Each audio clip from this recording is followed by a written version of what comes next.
कला दर्पण न्यूज। भक्ती, संस्कार आणि अध्यात्माची जोपासना करण्यासाठी अशा धार्मिक उपक्रमांची समाजाला मोठी गरज आहे। गेल्या अनेक वर्षांपासून दिंडोरी प्रणित सेवा मार्ग समाजातील दुःखित पीडितांचे अश्रू पुसण्याचं काम करत आहे। महिलांना आध्यात्मिक क्षेत्रात 100% आरक्षण देण्याचं कार्य मार्गाने केलं आहे।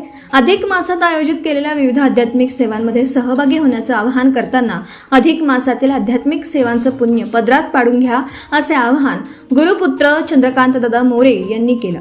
अखिल भारतीय श्री स्वामी समर्थ गुरुपीठ श्री क्षेत्र त्र्यंबकेश्वर नाशिक येथे श्रीमद भागवत ज्ञान यज्ञ सप्ताह 5 ते 12 जून या कालावधीत संपन्न होत आहे।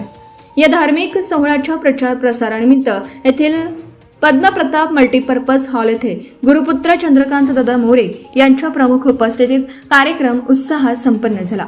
यावेळी त्यांनी श्रीमद भागवत ज्ञान यज्ञ सप्ताहाचे धार्मिक, आध्यात्मिक आणि सामाजिक महत्त्व विशद केले।